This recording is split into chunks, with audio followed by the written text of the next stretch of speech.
V37. There is a passage in the Book of Enoch that lists names, one after another, each followed by a specialty. Azazel taught weapons and ornaments. Shemyaza taught enchantments. Armoros taught counter-enchantments. Each line seems like a technical, almost bureaucratic inventory. The problem is that this inventory is recording the transfer of forbidden knowledge from non-human beings to pre-Diluvian humanity. It's not an allegory of generic sin. It's a list of specific technologies, practices, and disciplines that, according to the text, should not have reached us in that form at that time. If you accept that this is merely apocalyptic literature from the 2nd century BC, you need to explain why the author chose to be so specific. And if you consider that there might be ancient cultural memory encoded here, you need to explain what exactly is being remembered and why. If you want investigations that get straight to the point, without beating around the bush, and that treat ancient texts as documentary evidence instead of empty fantasy, hit the like button now. This work depends on people who value depth. And if you haven't subscribed yet, subscribe, because we're going deep. Today, you'll learn 3 things. First, what the Book of Enoch truly says about each watcher and what they taught, name by name, without invention. Second, how these categories of knowledge connect with what archaeology and history know about technological and cultural innovation in the Neolithic and Bronze Age. Third, why this list troubles Orthodox theology so much, and what secular academia does with it when it cannot simply ignore it. The story begins with 200 watchers descending on Mount Hermon. They make a pact. Shemyaza, the leader, fears the others might back out and leave him to bear the blame alone. So they swear an oath together. They descend. They take human women. They beget the Nephilim. And then, while the giants devastate the earth, the watchers begin to teach. They don't teach like benevolent mentors. They teach like those transferring an arsenal. The text uses the language of forbidden revelation. And here's the first tension. If this is a parable about human sin, why is the blame explicitly placed on the watchers and not on the humans who learned? If the message is that humanity fell by its own desire, why does the text structure the narrative as an invasion of external knowledge? Let's go straight to the most famous name, Azazel, Enoch 8. One states that Azazel taught men the making of swords, knives, shields, and breastplates. He taught how to work metals for warfare. But not only that. The same verse says he also taught the art of beautifying the eyelids, of using precious stones, of dyeing fabrics, of cosmetics and ornaments, war and vanity, weapons and lust. This combination is strange. Normally, in ancient moralizing texts, you would expect a fallen angel to teach one thing or another, violence or seduction. But Azazel teaches both, and the text doesn't separate them. He teaches how to forge a sword and how to apply coal to the eyes in the same narrative breath. What is the internal logic of this? One possible reading is that both categories represent the same fundamental transgression. The transformation of matter to produce desire. Swords create a desire for power. Cosmetics create sexual desire. Precious stones create a desire for status. Azazel isn't teaching distinct sins. He's teaching the technology of artificial desire, the ability to take something raw, transform it, and use it to generate covetousness. This is more sophisticated than angel teaches evil. It's an angel teaching how to create systems of value based on manufactured objects. Metallurgy and aesthetics aren't peripheral. They are the first symbolic economies. That an angel teaches wickedness. It's an angel teaching how to create systems of value based on manufactured objects. Metallurgy and aesthetics are not peripheral. They are the first symbolic economies. Now consider the historical context. The Book of Enoch, in the form we have it, was written around the 2nd century BCE, but scholars agree that the core of the Book of the Watchers is older, possibly from the 3rd century BCE, or even earlier. What was happening during this period? The spread of iron technology was consolidating. War was becoming more lethal and more organized. The production of adornments and cosmetics was becoming an industry. Trade routes brought pigments, metals, and precious stones from long distances. The economy of the Mediterranean and the Near East was revolving around manufactured objects of desire. The Enoch text is not describing the author's present. It is projecting these anxieties back to the time before the flood. But why do this? Why not simply say these technologies are bad? Why create an extraterrestrial origin narrative for them? The Orthodox answer is that this amplifies the blame. If the technologies came from rebellious angels, then they are intrinsically corrupted. It's not just wrong use, it's wrong origin.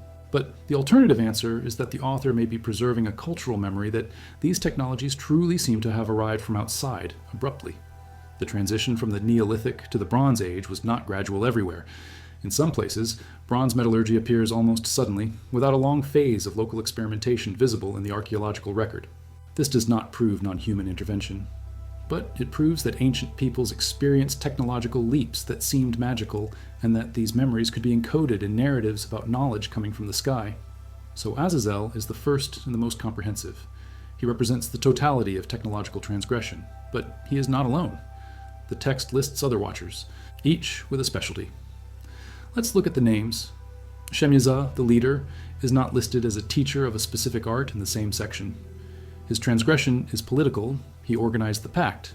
He is the architect of the rebellion. But other watchers have clear technical curricula. Armaros taught the releasing of enchantments. The word used suggests untying or resolving spells. It's not offensive magic. It's counter magic. Knowledge of how to undo spiritual bonds. Why is this forbidden? Because in ancient logic, certain bonds were legitimate. Oaths, just curses, protections. To teach how to undo them indiscriminately is to teach spiritual anarchy. It's like teaching how to dismantle contracts without going through a court. Barakel taught astrology. Not observational astronomy, astrology. The practice of reading the movements of celestial bodies as a language of destiny and attempting to manipulate terrestrial events through this knowledge. The text does not condemn the observation of the heavens.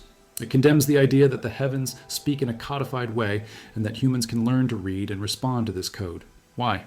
Because this places destiny in the hands of specialists. It creates a priestly or technical class that mediates between the cosmos and common humanity. And in the context of Enoch, this is usurpation. Knowledge of time and seasons should be transparent, not esoteric. A priestly or technical class that mediates between the cosmos and common humanity. And in the context of Enoch, this is usurpation. Knowledge of time and seasons should be transparent, not esoteric. Kokabil taught the signs of the constellations. This seems to overlap with Barakel, but it isn't. Barakel teaches how to read meaning. Kokabil teaches how to map and name. He teaches celestial taxonomy, the creation of a reference system that allows astronomical knowledge to be transmitted and accumulated. This is more technical and less interpretive, and it is forbidden because it is foundational. You cannot have astrology without first having a stable star map. Kokabil provides the infrastructure. Barakel provides the interpretation. Ezekiel taught the knowledge of clouds, primitive meteorology, the ability to predict weather by observing cloud formations. This is useful for agriculture, navigation, warfare. Why would it be forbidden? The orthodox explanation is that any technical knowledge that grants power over nature is a form of magic. The alternative explanation is that accurately predicting the weather confers an enormous strategic advantage. Whoever knows when it will rain can plan planting and harvesting. Whoever knows when a storm is coming can avoid disasters or exploit them. This knowledge transforms chance into a tool, and that changes the relationship between humanity and providence. Archaeology taught the signs of the earth, geomancy, reading terrestrial patterns, cracks, ground movements, omens in the ground. Again, this seems like superstition to us, but in the ancient context, geomancy included practical knowledge of where to dig wells, where to build, where to avoid. Mixed with this was the interpretation of omens. The combination was powerful, and the text condemns it not because it is false, but because it places power in the wrong hands. Shamsiel taught the signs of the sun. It's not just a sundial. It's the ability to use the sun's position for navigation, to mark sacred time, to predict solstices and equinoxes. Solar knowledge is calendar knowledge, and a calendar is power. Whoever controls the calendar controls when to plant, when to trade, when to celebrate, when to wage war. Shamsiel is handing over the key to civic time. Sariel taught the course of the moon, lunar calendar, menstrual cycles, tides, lunar agriculture. Again, this is foundational for ancient societies. Many cultures operate on lunar calendars. Sariel teaches how to read and predict these cycles, and the text considers this a transgression because knowledge of time should come from God, not from rebel angels. Do you notice the pattern? Each watcher is delivering a piece of a technical system. These are not isolated lessons. They are components of a complete knowledge infrastructure. Metallurgy, self-defense, cosmetics, astrology, meteorology, geomancy, solar calendar, lunar calendar, counter-magic. These are not random sins. They are the foundations of complex civilization. And this creates a serious theological problem. If civilization is forbidden, then God is anti-civilization. But Genesis says that God commanded humanity to subdue the earth. So which is it? The answer Enoch gives is that there is a difference between ordered dominion and stolen dominion. Technology taught by God would be used justly and sustainably. Technology stolen from rebel angels is used for exploitation, war, and lust. It's not the tool, it's the origin of the tool that corrupts it. This is theologically coherent within the text. But it raises another question. How do you know if a technology came from God or from fallen angels? The text offers no clear criterion, and this means that any technical advance can be suspect. Text. But it raises another question. How do you know if a technology came from God or from fallen angels? The text offers no clear criteria. And this means that any technical advance can be suspect. Now, secular academia reads all of this as cultural anxiety about rapid technological change. The author of Enoch lives in a world where new technologies are constantly arriving through conquest, trade, and migration. Some of these technologies are military, some are aesthetic, some are scientific. And the author has no theory of technological innovation. He doesn't think in terms of research and development. So, when he sees his society changing rapidly, he projects the origin of these changes back into mythical time and upwards to celestial beings. This makes sense as an anthropological model, but it doesn't explain why the text is so specific. Why not simply say that fallen angels taught generic wickedness? Why create a list of technical disciplines? One possibility is that the author is reflecting real traditions of specialization among different groups or families. In antiquity, technical knowledge was often hereditary and closed. Metallurgists had secrets, astronomers had secrets. Each guild or family had its own body of knowledge, and these bodies of knowledge were often associated with mythical or divine ancestors. Perhaps the Watchers are a way of mythologizing different lineages of specialists. Each Watcher represents a school of knowledge that was transmitted in a closed manner and seemed to have mysterious origins. The text of Enoch would then be criticizing the idea of esoteric knowledge. It would be saying that all this closed knowledge is corrupt from its origin, that it should never have been taught in secret, that it should have been open and transparent from the beginning, coming directly from God. This transforms the Book of the Watchers into an almost proto-Enlightenment text, a critique of secret societies and technical guilds, a demand for the democratization of knowledge. But it also turns the Watchers into scapegoats. If all technical knowledge has a corrupt origin, then all innovation is suspect, and this can generate an anti-intellectual or anti-technological stance. But there's another layer. The text doesn't say that the humans who learned these things were passive.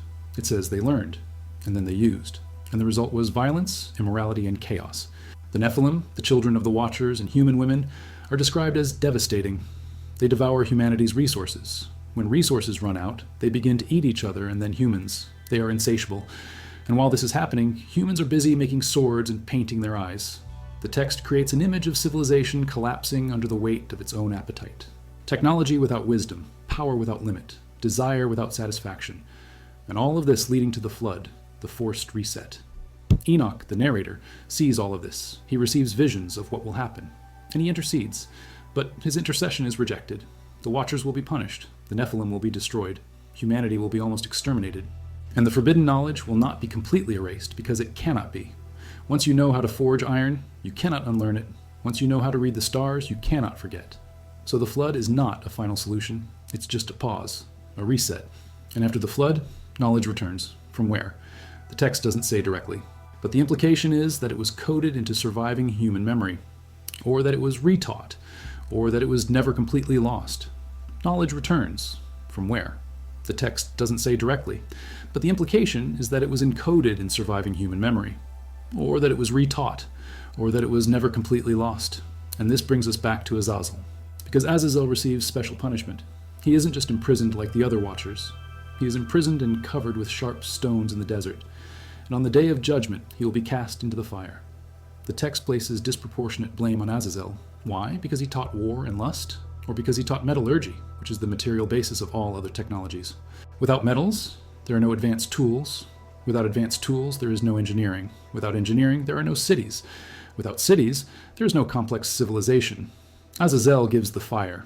Not literally like Prometheus, but metallurgically, he gives mastery over matter, and that is unforgivable.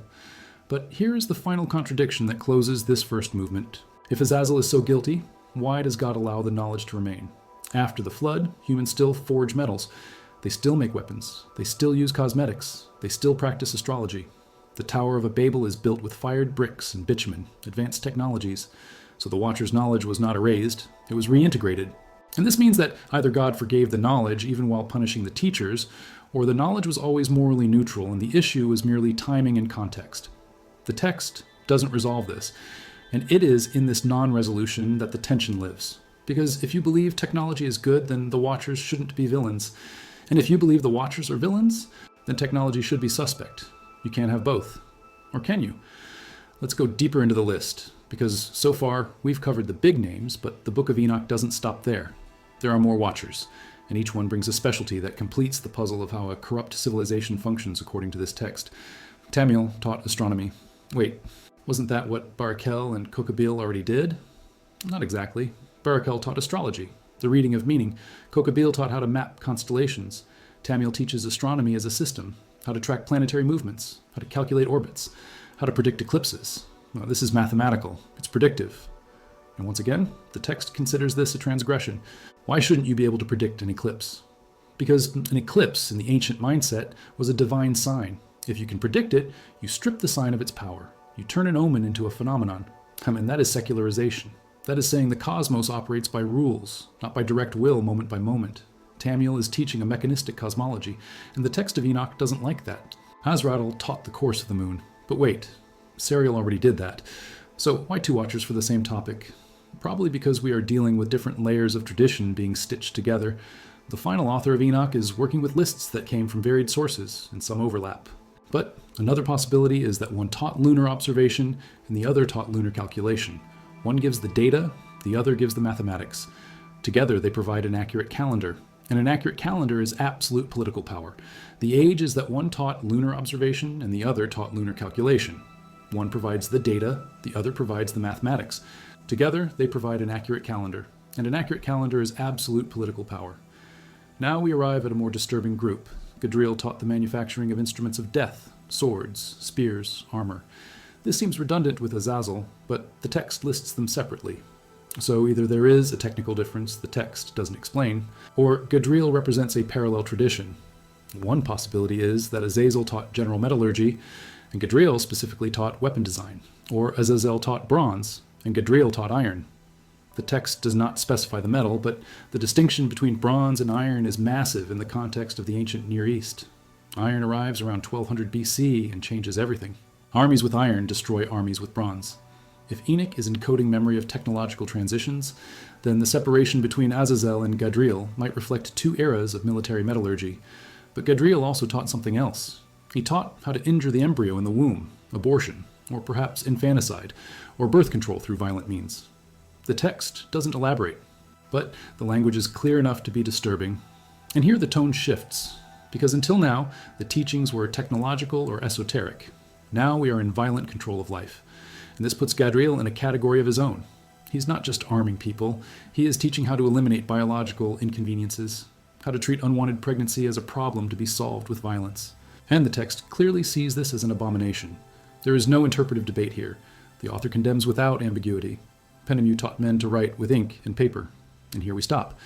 Because this is enormous. Writing. Penemu taught writing, or at least he taught writing with ink on papyrus or parchment, different from writing on stone or clay. And the text places this in the category of forbidden knowledge. Why? Why would writing be corrupt? The obvious answer is that writing allows the preservation and dissemination of knowledge, including forbidden knowledge. Without writing, the knowledge of the Watchers would die with the generation that learned it. With writing, it can be copied, transmitted, hidden, recovered. Penemu is giving immortality to knowledge. And that, according to the text, is a problem. But there's something deeper. The text specifically says that Penemu taught the bitter and the sweet. This isn't about taste. It's about the ability to write both truth and lies, both wisdom and deceit. Because writing, unlike speech, can be revised. It can be deliberately and permanently false. It can be propaganda. It can be fraud. Speech disappears. Writing remains. And whoever controls writing controls collective memory. Penemu is handing over the power to rewrite reality. And the author of Enoch, ironically, is using exactly this power to condemn the use of that power. He is writing a text that criticizes writing as a corrupt technology. The irony is so thick you could cut it. Does this mean that the Book of Enoch is self-critical? Perhaps. Or perhaps the author believes there is sacred, divinely inspired writing, and profane writing taught by demons. And obviously, the text of Enoch itself falls into the first category, while everything else is suspect. This is convenient, but it is also revealing, because it shows that the author is aware of the power of writing, and is trying to control it through moral categorization. Good writing versus bad writing. Our book versus their books. And that is the seed of cultural wars that will last millennia. Writing, and is trying to control it through moral categorization. Good writing versus bad writing. Our book versus their books. And That is the seed of cultural wars that will last millennia. There is one more watcher who needs to be mentioned, although he appears less obviously. Some manuscripts mention Kazdeja, who taught women how to cause abortion, how to make potions, how to use roots and plants for medicinal or poisonous purposes. This is pharmacology, applied botanical knowledge, and it is explicitly taught to women, not to men. Why? Because in the ancient world, women were the primary holders of knowledge about childbirth, healing, and poisons, midwives, healers, and practitioners of folk medicine. And this knowledge was powerful and dangerous. Kazdeja is giving women control over life and death through natural chemistry. And the male-authored text, written by men in a patriarchal culture, sees this as transgression. Women with too much power over biology are a threat to order. So Kazdeja is demonized not only for teaching poison, but for teaching female autonomy. And this reveals something about the Book of Enoch. It's not just about corrupt technology, it's about power distributed incorrectly, knowledge in the wrong hands, and who decides what the wrong hands are? The one writing the text. So we need to read this list of watchers not just as an inventory of sins, but as a map of social anxieties. What frightened the author? Women with control over fertility, metallurgists with secrets, astronomers with predictions, scribes with pens, anyone who held technical power that could challenge established religious structures. But we also need to read this as a cultural memory of transition, because these technologies did appear, and they really changed everything. Writing transformed oral societies into textual societies. Metallurgy transformed tribes into empires. Astronomy transformed seasonal chaos into a predictable calendar. These changes were traumatic, and cultures that underwent them rapidly might have felt as though the world was being invaded by external forces, because, in a sense, it was. New technologies often came from outside, via conquest, via trade, via migration. So, to say that fallen angels taught these things is a way of saying that they are not ours, that they came from outside, that they do not belong. And this creates a division. There is what is ours and what is theirs, what is pure and what is contaminated. And this division is never resolved. Because after the deluge, all these technologies return, so they become ours anyway. And the question stops being where they came from and starts being how to use them. But the text of Enoch does not get there. It stops at condemnation. Now, what do Christian and Jewish orthodoxy do with this list? The short answer is ignore or reinterpret. Mainstream Jewish orthodoxy rejects the Book of Enoch as authoritative. It is not in the Hebrew canon. It survives in Ethiopic, in Greek fragments, and in Qumran, but not in the Tanakh. Why? Because it creates problems. If fallen angels taught technology, then technology is evil. But Genesis states that Tubal-Cain, a descendant of Cain, was the first metallurgist. So the problem is not angels, it is human sin. Enoch complicates this. So, out. So, technology is evil. But Genesis says that Tubal-Cain, a descendant of Cain, was the first metalsmith. So the problem isn't angels, it's human sin. Enoch complicates this. So, dismissed. Christian orthodoxy has an ambiguous relationship. Enoch is cited in the Epistle of Jude, which gives him some authority. But he never enters the Western canon. The Ethiopian church keeps him as scripture, but Rome, Constantinople, and eventually the Reformation leave him out. Why? For the same reasons. He creates overly complex angelology. He gives too much power to fallen angels. He suggests that demons possess real and useful knowledge, not just illusions. And that is dangerous, because if demons know real things, then it's worth listening to them. And that is a doorway to occultism. So orthodoxy prefers to say that the Watchers of Genesis 6 were just humans, sons of Seth who married daughters of Cain, or despotic kings, or anything that isn't literally angels. And the Nephilim, just tall people, or evil people, or a metaphor, anything that isn't literally hybrid giants. And the teachings? They don't exist. The sin was just generic lust and violence, not the transfer of technical knowledge. Problem solved. Or at least, problem avoided. But what if you read the text as a preservation of memory? Not memory of literal angels, but memory of how technological innovation truly felt to people who experienced it. Then the list of watchers becomes a list of technological leaps that changed history. Metallurgy, the Bronze Age. Writing, the first literate civilizations. Astronomy, the first precise calendars. Each watcher is a historical moment encoded in myth, and the myth says that these moments were traumatic, not celebrations, that they caused disruption, inequality, war, collapse. And that's not false. Bronze metallurgy really led to military empires. Writing really led to bureaucracies that could oppress on a grand scale. Astronomy really led to priestly castes that monopolized knowledge. So maybe the text isn't wrong. Maybe it's just encoding the cost of civilization. Do you read this list as a metaphor, as historical memory, as a mix of both, or as something else? What convinces you? Let us know in the comments what you think this inventory is truly preserving. And if you haven't subscribed yet, subscribe now, because the analysis is only going to get deeper. Now, let's turn to what happens after the Watchers teach. Because the list of technologies isn't the end of the story. It's just the beginning of the collapse. Enoch describes that, once armed with this knowledge, humans begin to use everything destructively. They forge weapons and wage war. They adorn themselves and succumb to sexual immorality. They observe the stars and become superstitious and manipulative. They write and produce blasphemies and lies. Each technology becomes a tool of degradation, and meanwhile the Nephilim, the children of the Watchers, grow and begin to devour. First, resources, then one another, then humans. The text describes a spiral of violence and hunger that cannot be satiated, and this leads to a cosmic crisis. In and begin to devour, first, resources, then each other, then humans. The text describes a spiral of violence and hunger that cannot be sated, and this leads to a cosmic crisis. The earth cries out, the blood of the dead cries out, and four archangels, Michael, Gabriel, Raphael, and Uriel, bring the cry to God. And God responds.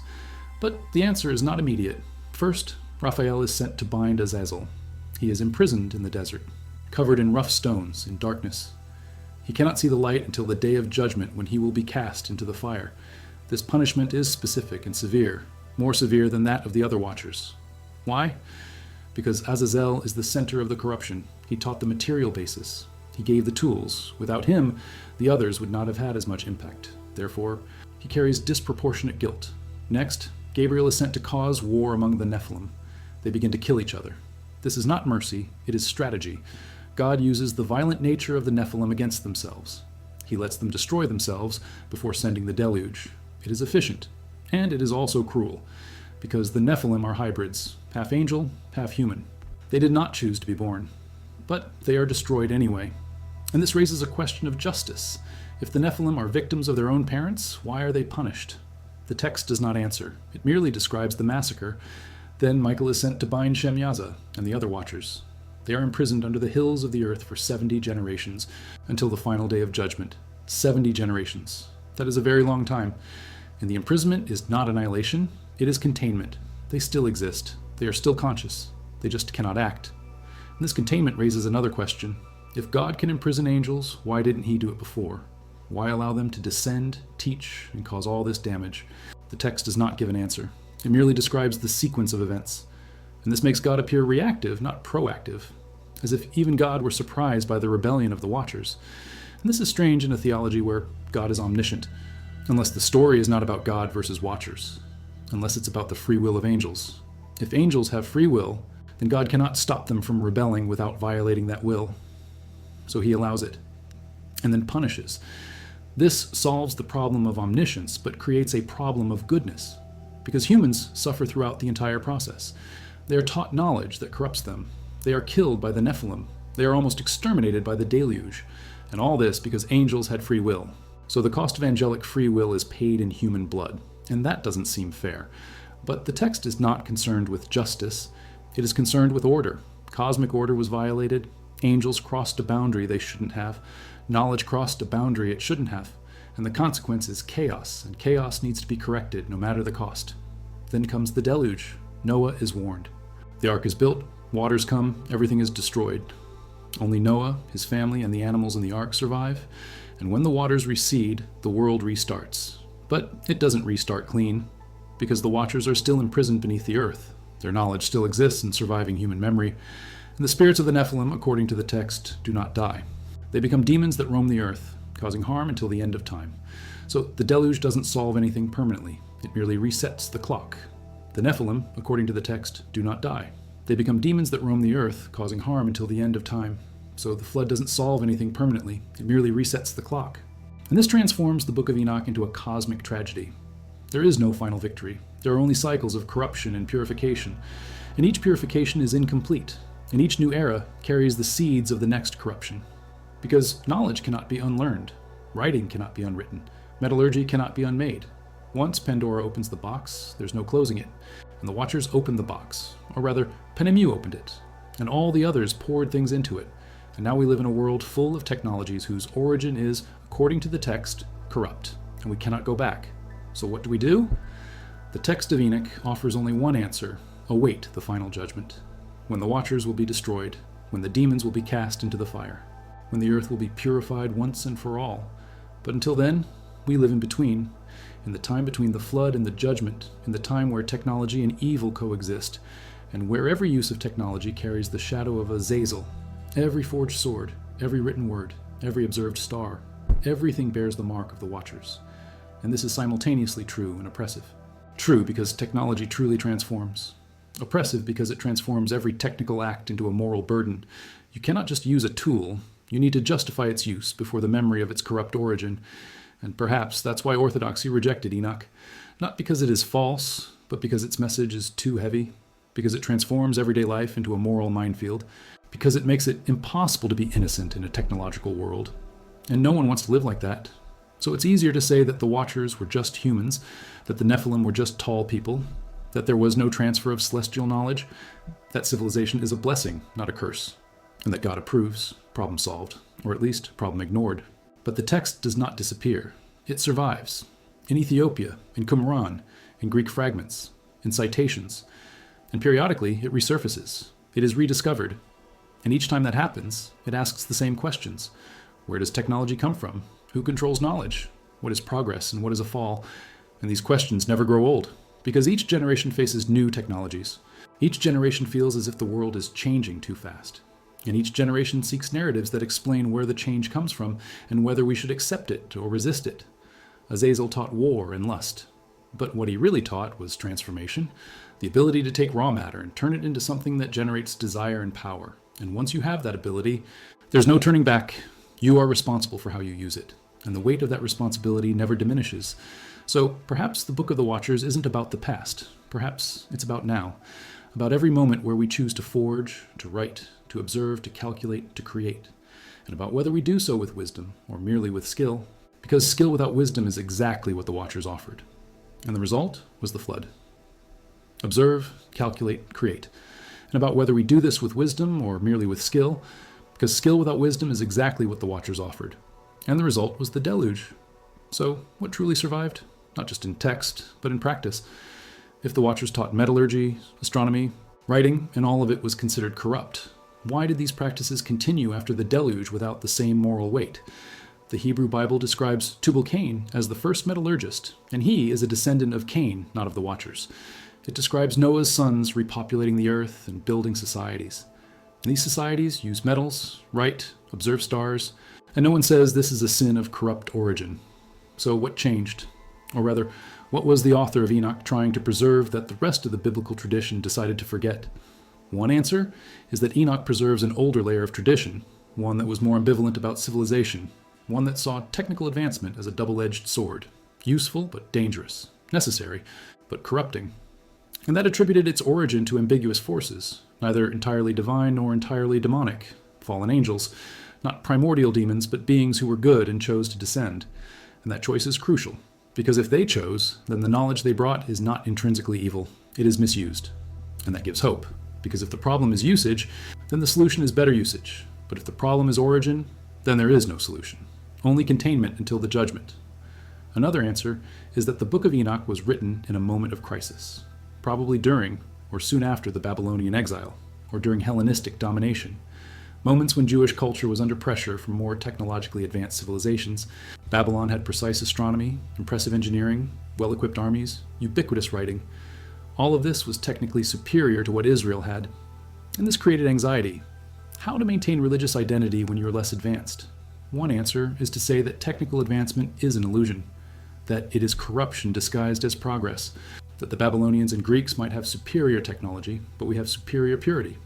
And the Book of Enoch builds this narrative by saying that all their technology comes from fallen angels. So it is not superiority, it is a pact with the devil, and eventually it will collapse, just as it collapsed before the deluge. This reading transforms Enoch into a text of cultural resistance, not against technology itself, but against the allure of adopting the dominator's culture, because each technology comes with an embedded worldview. If you adopt Babylonian astronomy, you also adopt its astrology. If you adopt Greek writing, you also adopt its philosophy. If you adopt superior metallurgy, you also adopt the logic that might makes right. And Enoch says, no, these technologies are not neutral. They carry poison, and if you accept them uncritically, you become corrupted. So it's better to reject them, or at least maintain a moral distance. Okay. And Enoch says, no, these technologies are not neutral. They carry poison, and if you accept them uncritically, you become corrupt. So it's better to reject them, or at least maintain moral distance. But this creates a practical problem, because you cannot live in the ancient world without writing, without metal, without a calendar. So the answer cannot be total rejection. It must be critical appropriation. And perhaps that is what happened. The later rabbinic tradition accepted writing, astronomy, metallurgy, everything, but it placed them in the context of divine law. Torah is writing, but it is sacred writing. Astronomy is practiced, but to calculate religious festivals, not for astrology. Metal is forged, but to build the temple, not for idols. So the answer was use, but sanctify. Transform a corrupt tool into a sacred tool through intention and context. And this works. At least it works well enough to allow Jewish civilization to survive and prosper, even in a technologically advanced world. But Enoch's text doesn't get there. It stops at condemnation. And perhaps that is why it was left out of the canon. Because it is useful as a warning, but useless as a practical guide. It says what not to do, but it doesn't say what to do. And a religion needs more than warnings. It needs paths. So the canon kept texts that offered paths. And Enoch remained on the margins, as an uneasy voice of conscience, always reminding us that it's not so simple, that technology is not a pure blessing, that there is a cost. There is always a cost. And what about the historical impact of this list? Because the Book of Enoch did not die, it profoundly influenced Second Temple Judaism. The Essenes of Qumran had multiple copies. They took Enoch seriously. And the Essenes were exactly the kind of group that rejected corrupt civilization. They lived in the desert, they avoided cities, they practiced extreme ritual purity, and they read Enoch as a manual for why to do this, because civilization was a product of the Watchers. So to be pure, you need to leave civilization. This logic is consistent, and it is also extreme. And historically, it did not work, because the Essenes were destroyed by the Romans. Their rejection of civilization did not save them, and the Judaism that survived was Rabbinic Judaism, which negotiated with civilization, which wrote the Talmud, which is literally piles of writing, which used all the tools of the Watchers, but within the framework of divine law. Christianity also had a complicated relationship with Enoch. It is quoted in Jude, and in the first centuries, many church fathers knew it, and some respected it, but eventually it was marginalized. Why? Because the church was becoming a civilization. It was building cathedrals, writing libraries, practicing astronomy to calculate Easter. It was using all the technologies of the Watchers. So reading Enoch literally became problematic. Better to treat it as an allegory, or simply not include it in the canon. And that is what happened, with the exception of Ethiopia, which kept Enoch as scripture. And perhaps not by chance, Ethiopia maintained one of the oldest and least Hellenized Christian traditions, a tradition that never felt entirely comfortable with the fusion of Christianity and the Roman Empire. So Enoch continued to make sense there, while in the rest of the Christian world it was forgotten, a tradition that never felt entirely comfortable with the merger of Christianity and the Roman Empire. So Enoch continued to make sense there, while in the rest of the Christian world he was forgotten. But in esoteric Judaism, Enoch never died. Kabbalah absorbed him. The names of the Watchers appear in medieval magical texts. Azazel becomes a name of power, invoked in rituals. Ironically, the angel who was punished for teaching forbidden knowledge becomes a source of esoteric knowledge. And this reveals something about how humans deal with prohibition.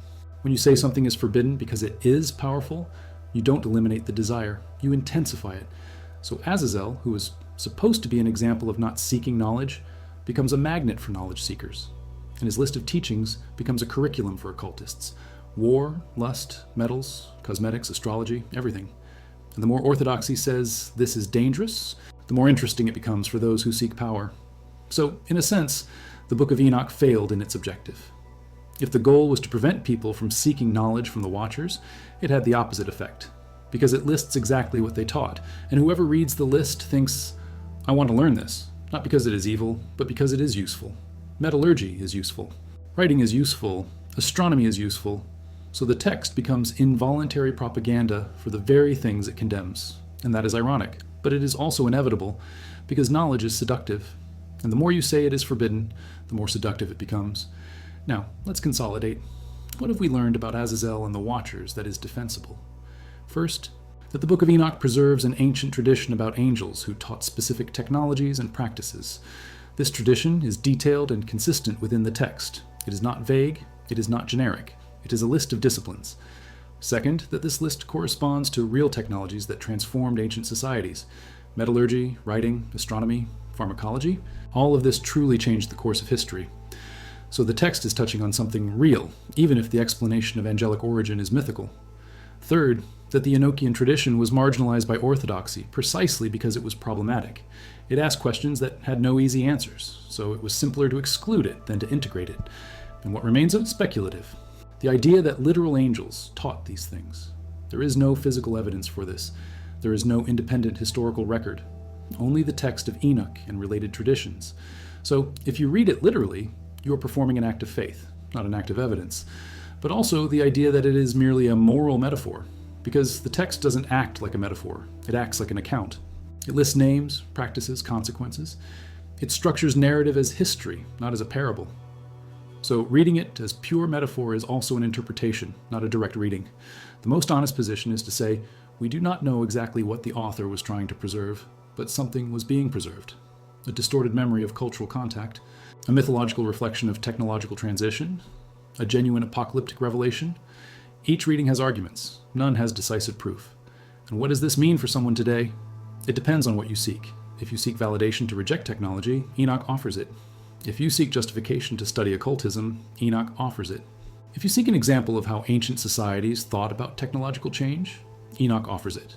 The text is rich enough to support multiple readings, and this is both a strength and a weakness. A strength because it remains relevant, a weakness because it never definitively resolves anything. The text is rich enough to support multiple readings, and this is both a strength and a weakness. A strength because it remains relevant, a weakness because it never definitively resolves anything. But there is one lesson that seems clear, regardless of interpretation. Knowledge has consequences. Once you learn something new, you cannot unlearn it, and once you know, you are responsible for how you use it. The Watchers taught without wisdom, without context, without limits, and the result was chaos. So the lesson isn't that knowledge is evil, it's that knowledge without wisdom is destructive. And wisdom isn't just knowing how to do something, it's knowing when to do it, why to do it, and when not to do it. And this is something no Watcher taught, because if they had taught it, they wouldn't have been fallen Watchers. They would have been faithful Watchers. Azazel taught how to forge a sword. He did not teach when to use it and when to leave it in its sheath. He taught how to make cosmetics. He did not teach when beauty is appropriate and when it is manipulation. He taught the transformation of matter. He did not teach the transformation of character. And that is why, according to the text, he is trapped under sharp rocks in the desert, because he gave power without wisdom. And power without wisdom is a curse, not a blessing. And whoever receives that kind of gift is not benefited, they are corrupted. And perhaps that is the ultimate point. Not that the Watchers were literally fallen angels, but that whenever knowledge is transmitted without wisdom, the result is a fall. Whenever technology is disseminated without ethics, the result is destruction. And whenever power is distributed without responsibility, the result is chaos. And this is not a legend, this is a historical pattern. It happened in the Bronze Age, it happened in the Iron Age, it happened in the Industrial Revolution, it happened in the nuclear era, it happened in the digital age, and it will happen again. Because humans love to jump straight to power and leave wisdom for later. And we always pay the price. Always. So Azazel is not an ancient book villain, he is a recurring pattern. It is every time someone creates something powerful and releases it into the world without considering the consequences. It is every time knowledge is hoarded by a few and used to exploit many.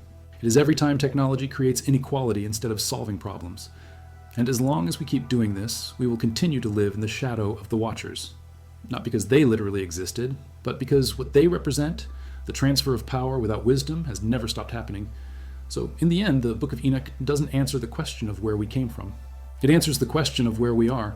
We are in the world after the Watchers, a world where knowledge is available, but wisdom is rare, a world where power is distributed, but responsibility is avoided, a world where technology advances faster than ethics, and a world where the solution is not a flood, because we already tried that. It didn't work.